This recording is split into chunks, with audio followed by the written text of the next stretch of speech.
Cars 2. Now, the first Cars movie was considered by many to be the worst Pixar film ever made. But that's not really saying much. While the other Pixar films are groundbreaking and sometimes historical, Cars was just okay. Sure, the story was really weak and some characters are stereotypical, but the animation is good and there are some times when the film can be heartwarming, mostly with the scenes that has Doc. But now that they've made a sequel of it, will they learn from their mistakes and turn the franchise into a true Pixar film? Or is it as painful to watch as a car wreck? Let's find out. The story. Now let's start off with the subplot before we head to the main one. The movie starts off with McQueen entering in a World Grand Prix sponsored by Miles Axelrod and his new environmentally friendly gas fuel All in All. This part of the plot doesn't really influence much on the story, and I find it weird that there's environmental awareness in this film. You'd think that in a world where everybody, including the animals and bugs, is a vehicle that runs on gas, the ozone layer would be gone by the start of the first film.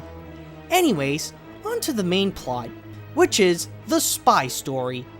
Now this is the most generic spy story that you can think of.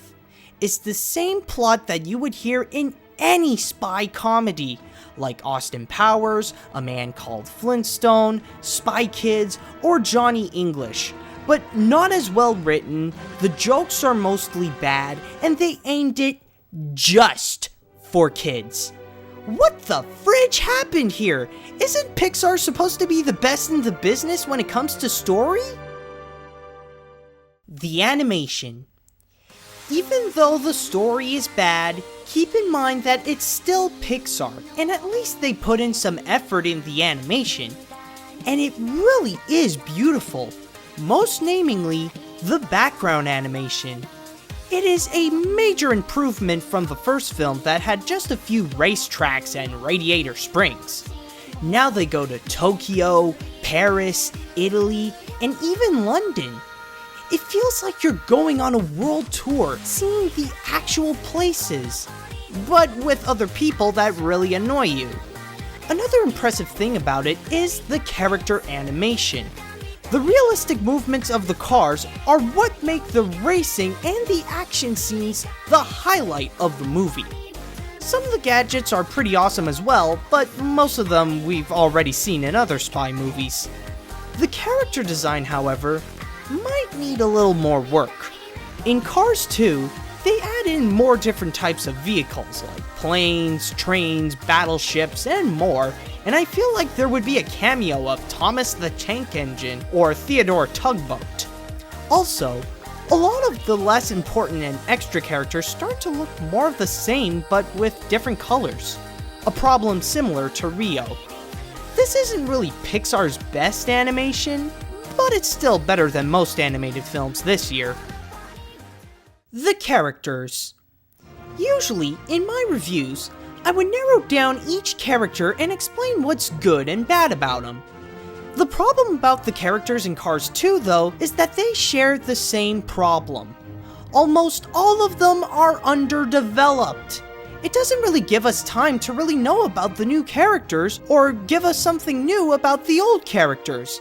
Like, from what the movie explains, Finn McMissile and Holly Shiftwell are expert spies, Francesco is McQueen's jerk rival in the race, Professor Z is the villain of the movie, the Radiator Springs residents are still their stereotypical selves, McQueen is the big shot racer and Mater's buddy, and that's all the movie tells us. Nothing more. Speaking of Mater, he's the main character of the movie. No, not McQueen, but Mater. I mean, because of that, it's pretty close to be considered more of a spin-off than a sequel. Anyways, to like him, it depends how you feel about him in the first movie, because this guy didn't change at all. Personally, I've seen dumb characters that were way better and funnier than Mater. There's also Miles Axelrod, the maker of the Grand Prix and the All-in-All fuel. I can't say much about him because it would spoil the ending of the movie. But let's just say later on, his role seems more obvious. The thing about the characters is not that I hate them, in fact I find them okay, but it's just we don't get to know them better. As a film by itself, Cars 2 is just your average animated kids movie.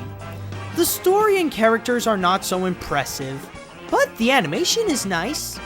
As a Pixar film though, no, scratch that. A Pixar film directed by John Lasseter himself? It is very disappointing. Maybe it's because we're too used to see Pixar usually releasing the best films of the year, or we would expect more from the man who saved Disney animation when we heard he's in the director's chair. All I can say at this point, Pixar, is that Brave better be amazing.